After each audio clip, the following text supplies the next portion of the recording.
All right, looks like we are rolling. Happy Friday, everyone, and welcome to another installment of Get a Clue in 52 for coaches, myself included. By now, you all may know that this is the third tips book that I've written. Quickly, I'll tell you that the first version was Get a Clue in 52. I wrote this in 2019, made all the mistakes, and I found them all when I read it every Sunday night at 8 o'clock in 2020. Found all the mistakes, cleaned them up, and then came out with this version right here, Get a Klu in 52. It's still the original version, but a better cover design, cleaned up the mistakes. I spelled my own name correctly on a couple of the pages where there was the errors there. And then last year, I co-authored the Entrepreneur Edition with my good friend and colleague and client, Vipul Dayal. He's the executive director and founder of Charity for Hope. They did an amazing charity golf tournament last month on September 11th. Really incredible community builder Vipul is. And we got together on 52 tips all about being an entrepreneur. The 5 categories in here were personal branding, business acumen, business ownership, leadership and influence, and work-life balance. The categories in the original version of Get a Clue in 52 were accountability, communication, marketing, networking, and sales. And that brought us to this year where I decided to really focus on this profession, this endeavor, this audacity of being a coach, right? Really like believing the audacity to believe that we can talk to people and get them more passionate about what they want, get them motivated to change behavior and get out of their own way, and then also deliver non-threatening accountability. It starts, of course, now we're getting into the 5 categories for this book. It starts with becoming a coach and self-promoting. So the first, let me go ahead and bring it up and create some visuals to share. First of all, welcome. Hello, Sue. I see you. Happy Friday. How are you? Nice of you to be here. We'll jump you in a minute. Welcome to Get a Clue in 52 for coaches, myself included. I say that because I start out like, hey, I've been in the game for almost 20 years now. I got a lot to give aspiring and emerging coaches. So let me go ahead and write a book of 52 tips. And then in the course of writing the book, of course, I realized how much I was reminding myself, the things I still need to learn, or the things I'm still struggling with, or, how much further I need to go, or, my next levels of the mentoring and the leadership and the guidance and the tips that I seek in addition to the ones that I'm able to write. And so going through this was, therapeutic, or it was helpful for me as well. So myself included, play on words and all of that is there. So it starts, right? We did 11 tips to get the year started. First 11 tips were all about self-promotion. We learn how to become a coach. We call ourselves a coach we get comfortable with the identity. Like, oh my God, I'm a coach. I know how to coach. Somebody just called me Coach Jeffrey. What? No, they were talking to me. And then we had to let the world know that we're a coach. And then ultimately we get so familiar with that or comfortable with that we let the world know that coaching is one of the ways that we solve problems. So there's a whole evolution, a whole progression there in self-promotion and telling the world that coaching is one of the ways that we can solve problems. Okay. We're always more than just a coach is what I'm getting at. But then we went into 9 tips on engagement or enrollment. And if you're building your own coaching practice like I have, and you want people to pay you money to coach, you want people to enroll in your coaching programs. But if you're a manager, supervisor, director, VP, a business owner, if you're in an institution of any sort, you've got direct reports or committee members or team members, then you want engagement, employee engagement. You want your direct reports engaged. You want your team engaged, etc. So we had 9 tips there, and they focused on the way that I developed 2 complimentary coaching sessions in order to get clients. I wouldn't be coaching today if I didn't learn how to get clients. I would have had to find something else to do, right? So all of those techniques and tips about how to secure engagement enrollment, it maps to any other profession, whether you're a coach or maybe you're a real estate agent or a broker, or maybe you're a life services professional. Maybe you're a manager, supervisor, director, VP. Maybe you're a financial advisor. Maybe you're an insurance. Maybe you're a fiduciary. It's still the same stuff. We want to really take the time to get to know people, really figure out what they want, and then help them see through our expertise to the intersection of what they want through our expertise, through our services, through our support. So that's what it's all about. We then moved on to 10 tips in motivation. I have a little saying that motivation plus accountability equals results. Once they're in, the hard part is getting people engaged. The hard part is getting permission to lead. But once you have permission to lead, then it's just, like I say, a hot knife through warm butter, or motivation plus accountability is going to equal those results. So we had 10 tips in motivation, and that led us to where we're at now, which is the final tip in the accountability section. And I'm really excited about this one because this tip in the accountability section is all about a whole new different book, a whole new brand, a whole new chapter in my life. Really is we're going to get into the integrity game today. And of course, The integrity game is its own book. It is its own keynote. It is its own corpus of soft skill trainings. It is its own group coaching system. It is its own thing. But it showed up as one tip in the accountability section because the integrity game is born in the land of accountability. So it's exciting today that we get to read that tip and summarize the 10-point model of the integrity game, which comes in question form. But before I do, let's review how we got here through the land of accountability. First of all, tip number one in this section was find a way to love. On surface, accountability gets a bad rap, like browbeating and drill sergeant and kick my butt and light a fire and hold me accountable. It's so like confrontational in nature, but we like to say profrontational. And we got to find a way to love and understand the vulnerability and the willingness to be vulnerable for both participants in a coaching relationship. The client is vulnerable and the coach is vulnerable. We talked about that in tip number 31. Tip number 32 was to look within. If we want to coach others and hold other people accountable, we better look within and understand where we're at with our own accountabilities and our own experience of being held accountable, our own willingness to be held accountable, our own willingness to talk, walk the talk and talk the walk, if you know what I'm saying. Of course, while we're looking within, it's really important that we as coaches have the experience of setting goals, and not just goals, but smart goals. I added an A and changed the R to the familiar SMART goal setting that you can Google and find out about. And it's despite knowing that all successful people share the quality of goal setting, we also know that only 3% of the population sets goals. And so that means that we know what prevents people from setting goals, and we've got a methodology to overcome those things and get people into that upper 3% of achievers. Now, after we've found a way to love, looked within, set goals, now it's time to look outside for our own external accountability sources, right? We want to be that for others, so we must have an experience of looking for that ourselves. And so I really focus in this tip on the difference between an accountability partner, which was really a friend, you guys will co-equally enable each other to get off the hook, right? Rather than professionally, strategically, with technique, with acumen, with years of experience under your belt, hold each other accountable to doing what you said you're going to do. I bet there's some percentage, better than 90, of accountability partners that fail to actually hold each other accountable and do what they said they were going to do. I haven't measured it, but I'd sure like to, or I bet, it'd be a fascinating study. Hey, have you ever been an accountability partner for somebody? Yeah. How's it going? How long did it last? Who's the first person to let the other off the hook? Did you ever wake up in the morning hoping that you would, that the other person was sick but you still needed to make the call anyway, and you didn't want to be the first person to let the other person off the hook, but thank God the other person couldn't make it, so then you got let off the hook because you really didn't want to go to the gym at 5 a.m. anyway? Anyway, I digress. Tip number 35 was secure permission, right? Everything about accountability is easier when we have permission. And it's still hard even after we have permission. So you might as well secure permission first, try to make things easier, pave that runway for the accountability, the confrontations, the mirroring, the questioning, right? All of that to land. It all lands easier if we have permission to say what we need to say, ask what we need to ask, hold up the mirror that we need to hold up, share whatever stories from our own life that we need to share. We want permission for all of that.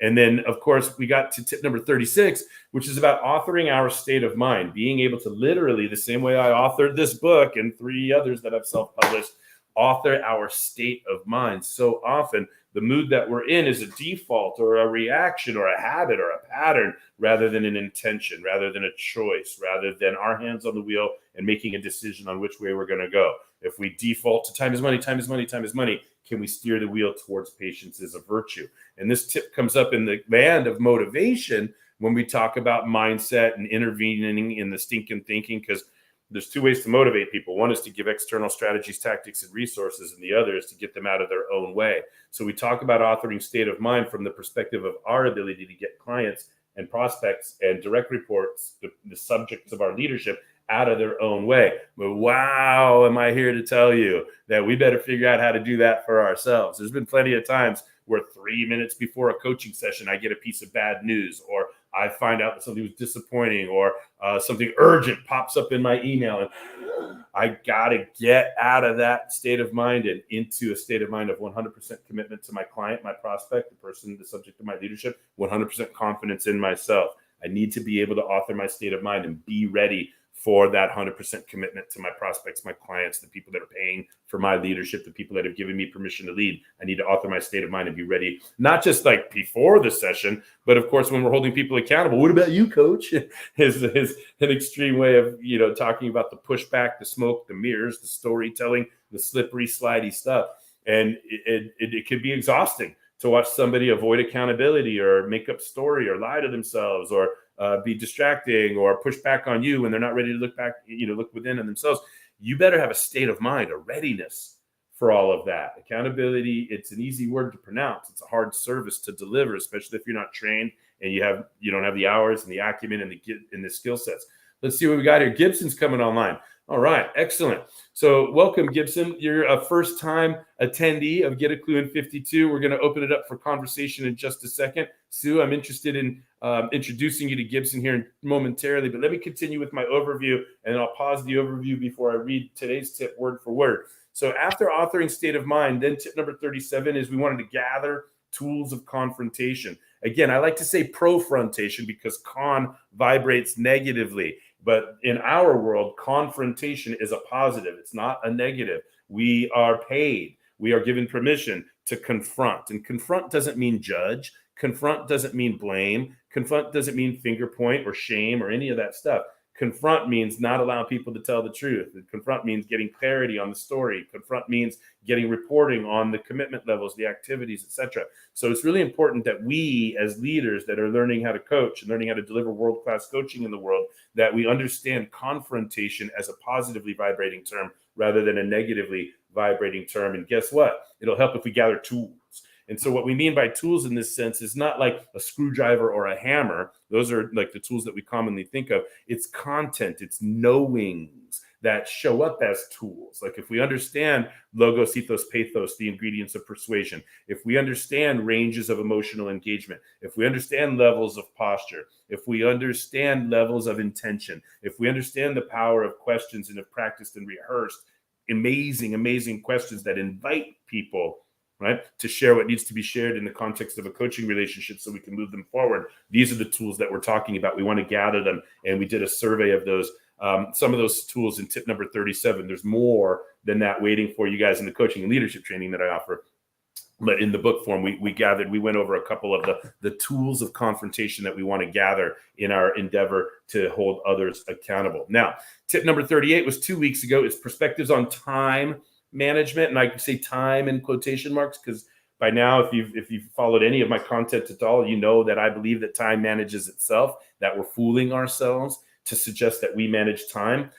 Father Time has been managing time since the beginning of time, I like to say. And so we say time management subconsciously so that we can be victimized by time, so we can run out of time, so we cannot have enough time, so we can not have time for that, so that we could wish there was more time in the day. So any of these things that we say about time, which is all just BS, we're lying to ourselves if we think we manage time. What we need to manage is our priorities, our decisions, our choices, our calendar, the things that we are 100% in control of. But time is not one of them. Like, I've been on this call now, or this session now, for 13 minutes and 17 seconds, regardless of whether I've said anything valuable or not. The time keeps ticking regardless of what I do. So I'm not going to fool myself into thinking that I manage time.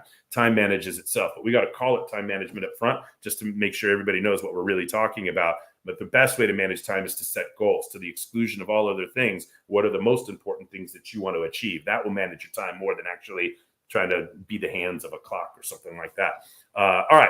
That led us to last week, which is the power of questions. Power of questions is one of the tools of confrontation, but it's more than that. We had fun last week.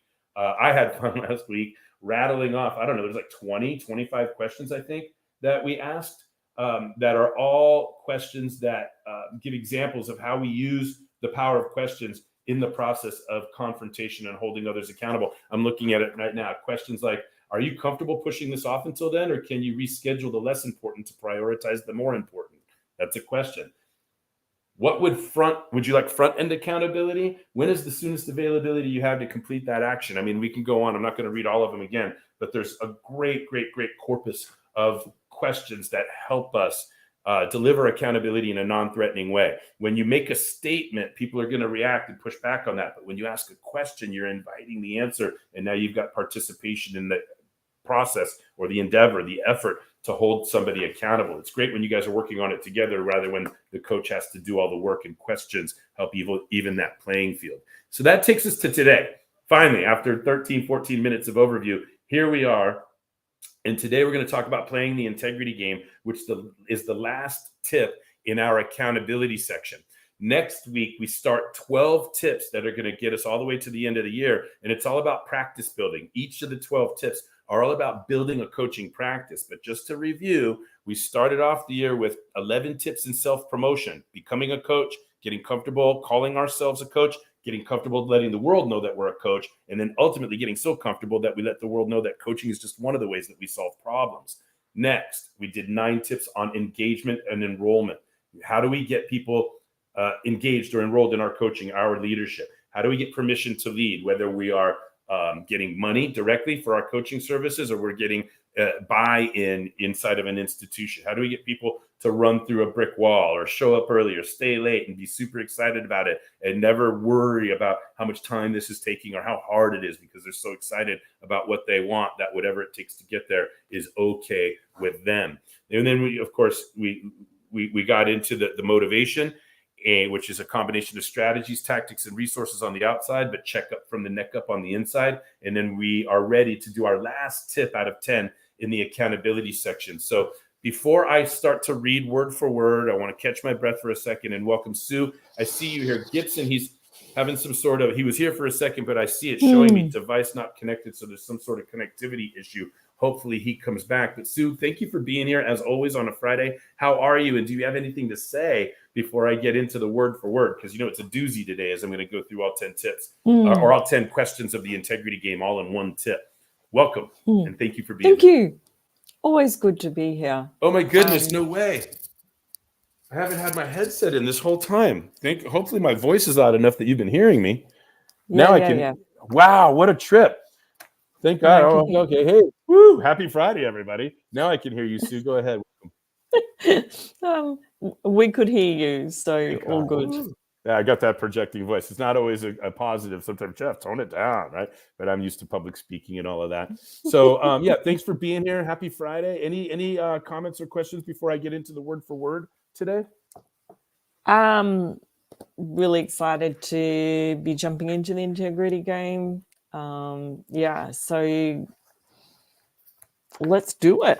Yeah, this is a big one. This is, there's, a lot of these tips are only a page, maybe a page and a quarter, and some of them are like 2-3 pages. This is a doozy, right? This is a big tip. It's the last one in the accountability section. It's tip number 40. It's page number 157. If you're following along at home with your own copy of Get a Klu in 52, available now on Amazon.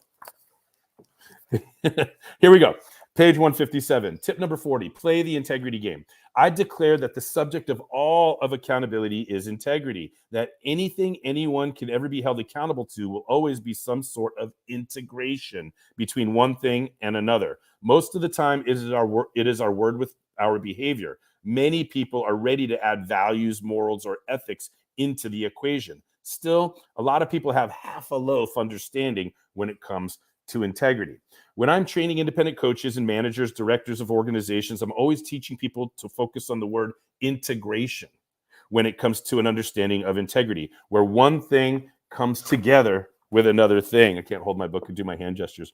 In developing my coaching and leadership training program, I developed a 10-point model of integrity. When I present it in public speaking situation, like a business retreat, coaches training, or a keynote, I always begin by asking the audience, how many of you understand what integrity is? And someone helps me establish what I covered above, the coming together of one thing with another. Then I'll ask, how many of you believe you have integrity? Everyone in the room raises their hand. Then I politely request that they not shoot the messenger as I present what I used to call, this is years ago, by the way, when I present the Klubeck 10-step model of integrity. Now I just call it the integrity game, right? Meaning, here are the 10 things I help my clients discover and integrate so that the largest percentage of our daily activities feed these 10 points, which I'm going to deliver in question form. So just to reset real quick before I get into the word for word, the integrity game is a 10-point model, right? For those of you in recovery, it's the Klubeck 10-step program, right? And thank you for laughing. And again, I'm going to go ahead and read them word for word again, but they're in questions, right? So it's a 10-point model, but what I'm about to introduce is 10 sets of questions, word for word, the way that I printed it in the book. But what we're introducing is the integrity game, which I said at the beginning is now its own book, its own brand, its own keynote, its own corpus of services. So here we go. 10 sets of questions to play the integrity game.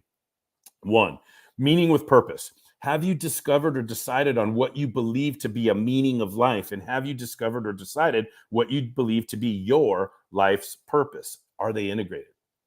Is there a clear connection between your meaning of life and the meaning of your life? 2, purpose with gifts. Do you believe, as I do, that all human beings are gifted? And have you decided or discovered what your gifts are? Is there integration, a clear relationship between your life's purpose and the gifts you've been given? Are you applying your gifts for hobby, pastime, playtime, or mission, service, purpose? 3, gifts with potential. Have you discovered or decided what your potential is based on the gifts you have been given? Have you attempted to calculate what measurable results you can achieve, how fast you can achieve them, how many people you can teach, how many books you can sell, how many mouths you can feed, how many kids you can put through school, how many businesses you can start, how high up in the company you can get? Have you declared what you are capable of achieving in the long term based on your gifts? Is there a relationship between your gifts and your potential? You bet there is. 4, potential with goals. First of all, do you set goals? Chances are the answer is no, because the Ivy League studies all conclude that only about 3% of our population sets goals. Second, if you did set goals, would those goals be based on what you see other people achieving? Or would your goals be integrated with your potential based on your gifts? Versus what the Kardashians are doing, for example, in parentheses. So many people are trying to achieve what others expect of them or what they see others doing instead of looking within at the factors above and putting themselves in a position to be held accountable to integrity, to integrating. But we're not done. Next, goals with strategies and tactics. Do you have strategies that will help you achieve your goals? Are the strategies you are considering integrated with the goals you want to achieve? If your goal is to increase sales and your strategy is to pray, I'm not sure there is an ideal integration there. I think there would be more. But if your strategy was to knock on doors and make phone calls, I think there would be more integration there. Maybe both. Knock on doors, make phone calls, and pray would be even better. I added that little editorial, right? Moreover, since there is more than one way to get a job done, are you considering strategies that are difficult or natural for someone integrated with, are difficult or natural for someone integrated with your gifts, right? In other words, are the strategies that you're choosing, is that difficult for somebody with your gifts, or is that natural for somebody with your gifts? Are you integrating strategy with your gifts, right? All right, next, we'll move on. Strategies and tactics with word and commitment. Have you selected a strategy, broken it down into the tactics, which is observable actions you need to take to execute the strategy? And are you committed? I heard a note there. What was that? Is that a comment? No. Oh, maybe a drop off. Okay. Have you selected a strategy, broken it down into the tactics, observable actions you need to take to execute a strategy? And are you committed to taking that action? To whom, if anyone, have you shared that commitment, given your word? What is your relationship with your word? Most people know that integrity has something to do with doing what you say you will do. What percentage of the things you say you will do you actually do? And what percentage of the things you say you will do are integrated with a strategy, or what would you call strategic? Let's jump Gibson back in here. All right.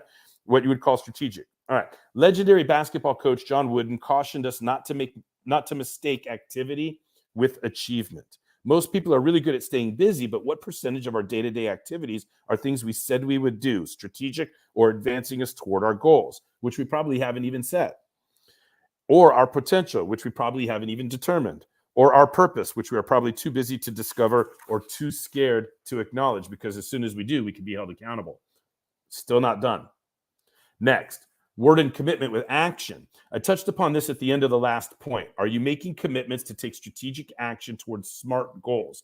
More on SMART in tip number 3. Actually, that's a typo. That's from an old. Anyway, I'll make a note on that in a minute.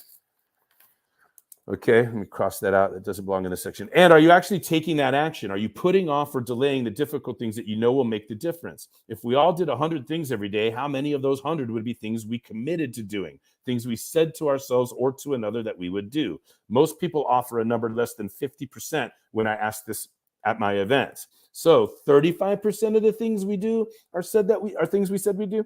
Right, let me say it again. So 35% of the things we do are things we said we would. But how many of the things we say we will do are tactics that execute a proven strategy for a specific goal? Now, imagine me asking an audience to raise your hand if you feel you have integrity now. Remember, please don't shoot the messenger, and I'm not done. Action with growth.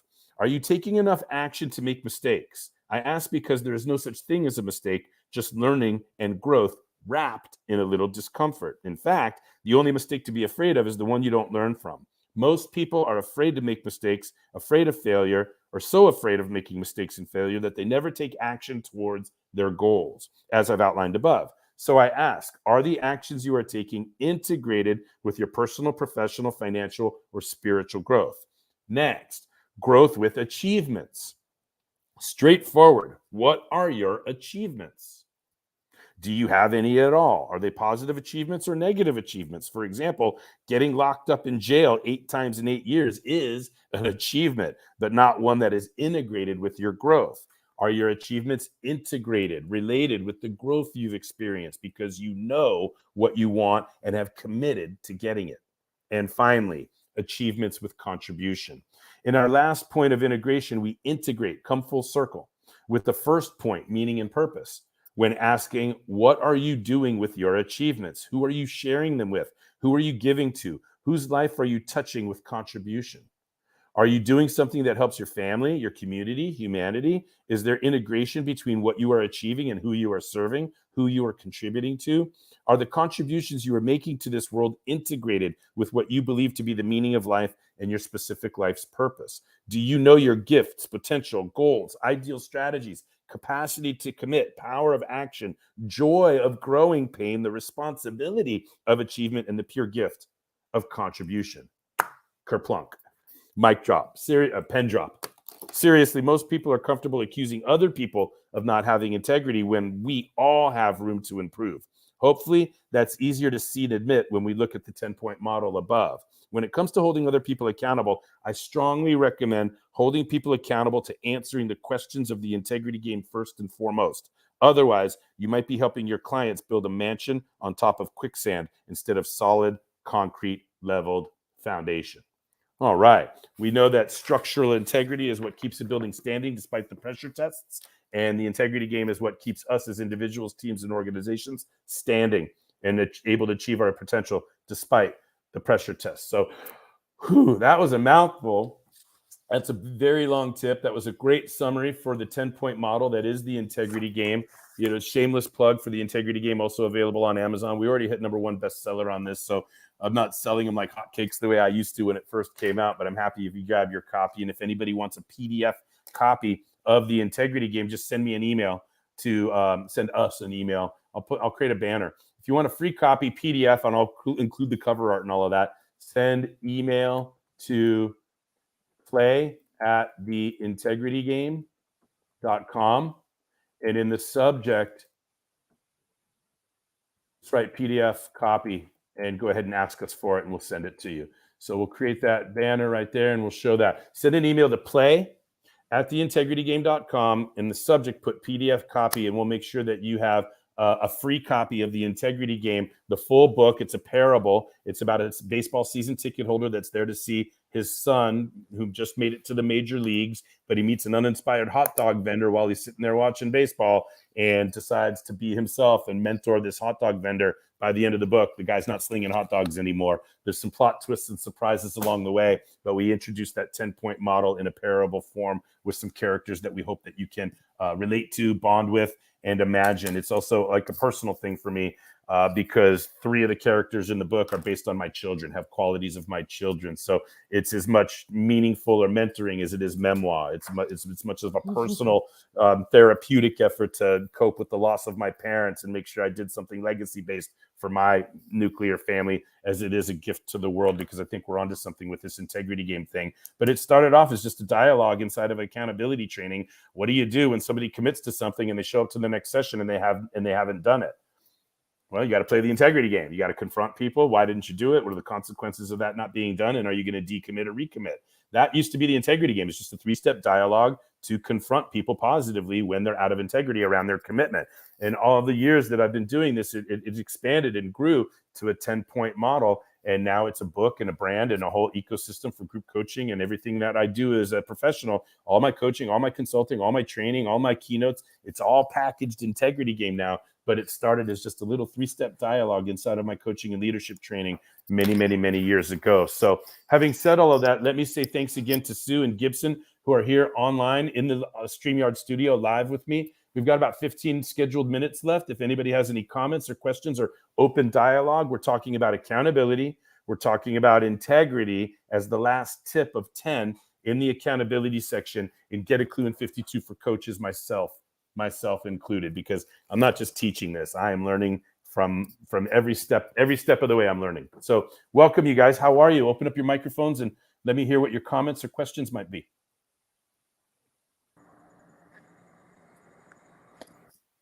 Always love this tip. There is so much in these 10 points. And one question I do have is, which are the points, because some of them relate back to motivation, like even though it comes from accountability, there's some of them are more or have a strong affinity with motivation. Yeah. And if that's the question, and I'm feeling the question, yes and. Which ones? And. So what's interesting, and I'm wondering if I always get nervous when it comes time to screen share, but let me see if I can. Well, I don't want to waste too much time with it, but I'm such a visual person, right? I like to. So let me see how quickly I might be able to do this. Because you could also imagine me in my disorganized ways. I always have more stuff open than I've all these windows open. So let's just see. All right, there we go. All right, so let me see if I can screen share and answer that question with some visual backup here. So let's share screen. Share screen. Is it going to give me a choice? It should give me a choice. Should I just share whole screen? Complete window. Yeah, there we go. Okay. Can you see tell me when you can see my screen. It's coming across now. Yep. Got it. Okay, very good. So what we see here is the 10-point model. But when I go back, this is from the PowerPoint that I used for the keynote for the integrity game. Okay, so when we go back several slides, okay, I remember your question. You're like, well, yeah, it's in the land of accountability, but it seems like there's a lot of motivation built in. So when I'm delivering this in keynote style, I'm going to go through the slides. Hey, we're playing the integrity game, and I believe soft skills make strong leaders, right? And you can learn more about me because Forbes did this great interview for the credibility piece. And then I say, all right, hey, here it is. So I'm starting to answer your question now. The integrity game is born in the land of accountability. But when we go up even higher in the Goodyear blimp, so to speak, to look down at the whole stadium, this is everything. So like there's not a single thing that I do professionally that isn't one, two, or all three of these things. I'm trying to get people, again, and it's very similar like to the rest of the points in the book. I want to get people engaged or enrolled. I got to take the time to really get to know people and really find out what they want. So I got to teach them goal setting and help them get clear on what they want and the specifics and the measurable. So engagement or enrollment is a huge piece, right, of what we do. We want to get permission to lead, and we had 9 tips in this book, and Get a Clue in 52 about how I get engagement or enrollment. Then we had 10 tips on motivation. And if we had 1 million tips on motivation, it would all fit into these 2 categories. How do we provide strategies, tactics, and resources for people? And then how do we get people out of their own way? How do we support behavioral intervention, the checkup from the neck up stuff? Okay. And then accountability, the way that we frame that is that integrity, I positioned it as one end of a continuum. Right. So by the way, remember what I said earlier today? We don't call it time management. I want to call it self-management. If we're really holding people accountable, let's call it what we have 100% responsibility for and what we have 100% control over, which is ourselves, our decisions, our priorities, our calendar, etc. So you see, I don't call it time management, but either way, it's the transactional side of accountability. Right? Self-management, time management, calendar management, decision management. What am I doing minute by minute by minute? What are my incremental decisions on a daily basis? That's transactional accountability What I did was I put the integrity game on the transformational side of accountability to establish a continuum. Because a lot of people say, well, integrity is doing what you say you're going to do. But I'm like, well, why'd you say you're going to do it? It's one thing to do what you say you're going to do, but what I want to know is why you said you're going to do it. Oh. And so the transformational pieces in the 10-point model are purpose, gifts, and potential, right? Then we start to get down into granular accountability when we get into goals, strategies, tactics, word, commitment, action taking, etc. So ultimately, and then of course, when we get around to service, wouldn't service re-engage us? Couldn't we get super motivated when we focus on the less fortunate that are going to win when we win? So to your point, Sue, yeah, strategies, tactics, and resources is its own point on the 10-point model, right? And it lives in the land of motivation. Relationship with our word is very similar to behavioral intervention, but it's also, you follow, it's not mutually exclusive now, right? So all 10 points on the model, they integrate to deliver these 3 pillars of leadership.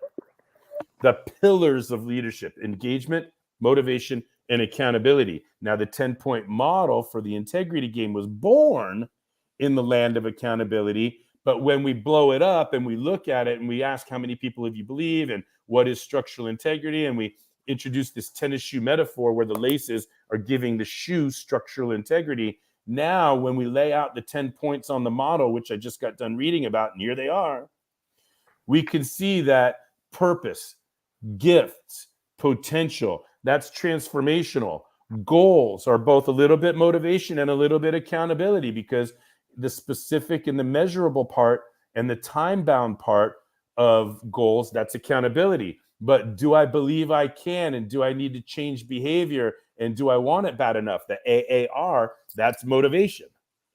You follow? So there's no mutual. It's nice that you can see the 3 pillars of leadership in any or all of these 10 points, or how it all works together. My job as the thought leader is to have the big picture perspective on all of this and recruit a bunch of individualists and specialists that want to take these pieces and go run with it in a more detailed way. That's why I'm enjoying the all-star sessions. And thank you, Sue, for being a gift.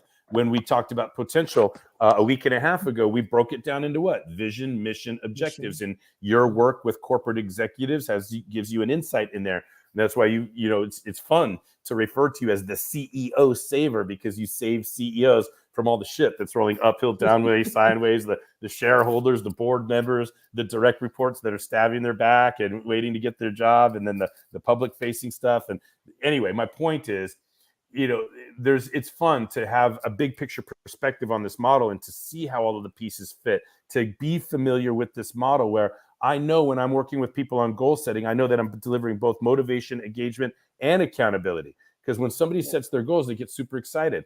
But we have to select strategies. We need to be clear about behavior that's going to change. So all 3 pillars of leadership are alive and well, and active ingredients of each of the 10 points on the model. Right. So that's one way of showing. I hope that answers your question. I'm going to stop sharing now and come back. Yeah. Does that answer your question?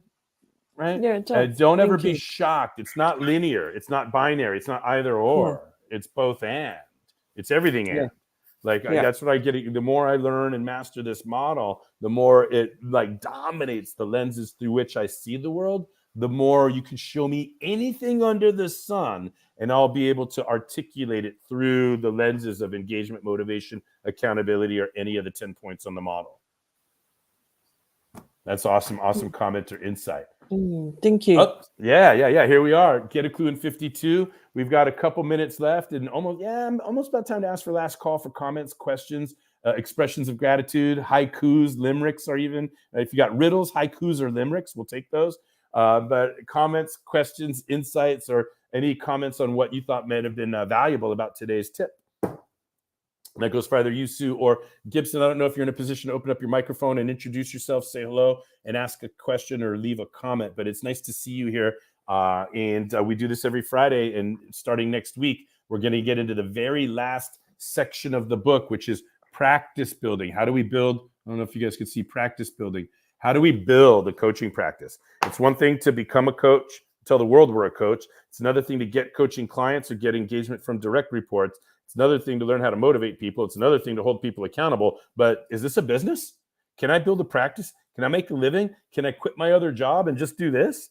Right? We're going to start to answer all of those questions in the next 12 tips, and we are going to be silly and fun-filled when we do it. I mentioned last week that there's a song in my head, 99 bottles of beer on the wall. I'm going to have that song in my head rhythmically as I read the next 12 tips. But let's go ahead and wrap up these 10 tips on accountability. In particular, today's tip was all about the integrity game, which lives and breathes in its own book, its own keynote, its own group coaching, its own ecosystem, its own brand. But it shows up in Get a Clue in 52 and tip number 40, which we just got done reading today. Last call for comments, questions, jokes, riddles, haikus, limericks, anything like that for today. Yeah, Jeff, thanks for the invite. I was actually here last Friday as well, but listen only mode, and nice to be able to listen in.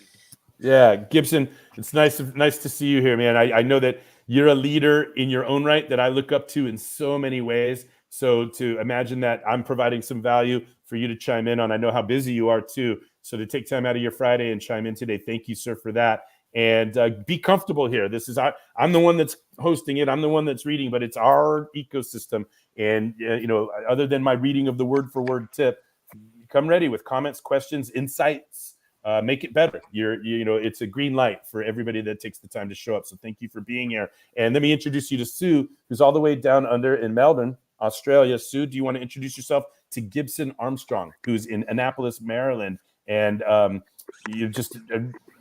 don't want to read his LinkedIn profile to you, but he's forgotten more about leadership than I've ever learned. This guy is a true servant of our country and his communities. And Sue, why don't you go ahead and tell Gibson about yourself?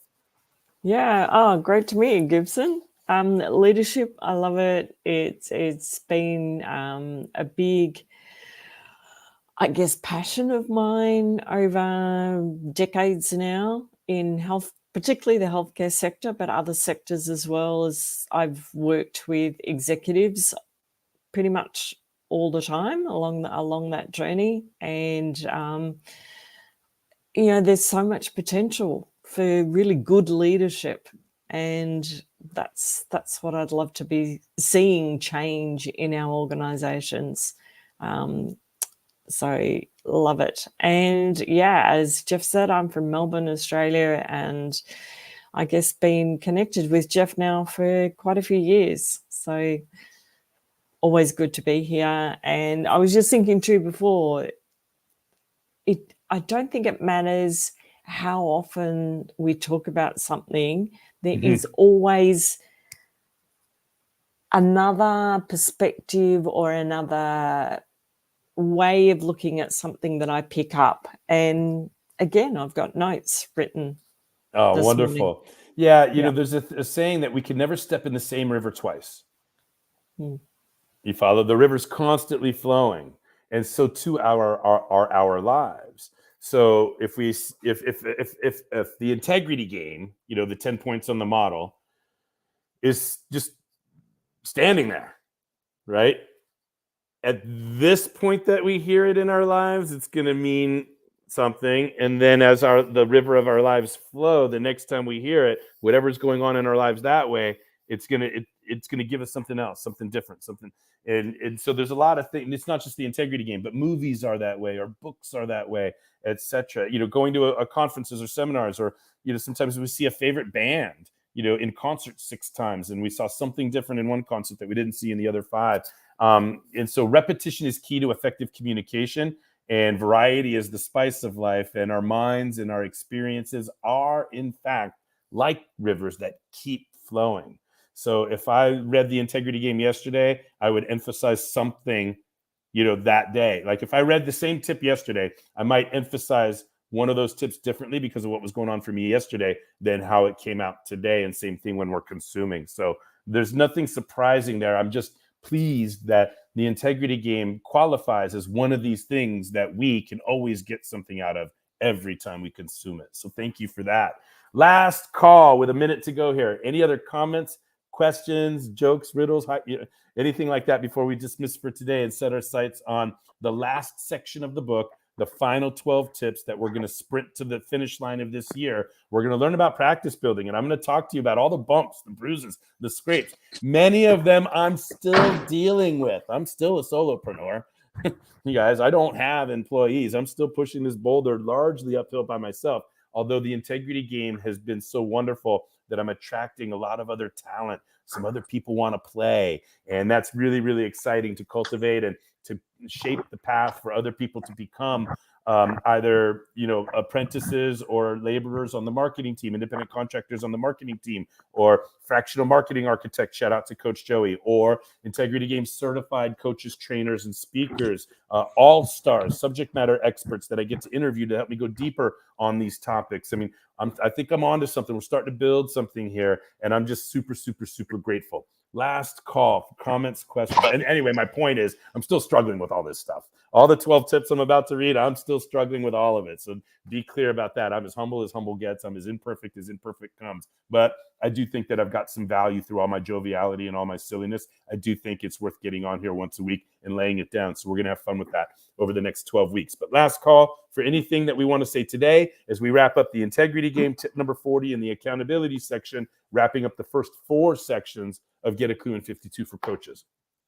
Sue, it's nice meeting you. And if Australia is like the United States, there is certainly a need for fundamental leadership traits to be understood and practiced at the executive level in healthcare. Absolutely. Not just healthcare, but you're not just healthcare. Yeah. But healthcare has its special strains and pressures that really, really demand the best of leadership, right? So there's other businesses where there's not so much on the line in terms of other people's health, right? There's a lot of leaders and businesses where there's not so much downhill consequence, right? Healthcare, something that we should all be paying attention to and all be ready to contribute whatever we can to. Gibson, thank you for that. Sue, thank you for that. Anything else from anybody before we dismiss for today? Not today. All right, everyone. Remember, don't forget, if you want a free copy, free PDF copy of the Integrity Game, send an email to play@theintegritygame.com. Put the subject line PDF copy, and we'll get that out to you. As a matter of fact, if you want a PDF copy of Get a Clue in 52, we'll send it to you. I want you to go and buy it on Amazon, but if you take the time to email me, we'll send you a PDF copy of this bad boy as well. It's kind of thick. It's a thicker PDF. Integrity Game's a little bit thinner because it's just a parable. But either way, we believe in the content. We want to get it out there in the world. Thank you, Sue. Thank you, Gibson, for making this a little more interactive than it would be if I was here alone. Happy Friday to each and every one of you. We'll see everybody next week when we open up our last section, practice building. All right. Thanks, everyone. Have a great weekend. Thank you. See you next time. All right. Bye-bye now.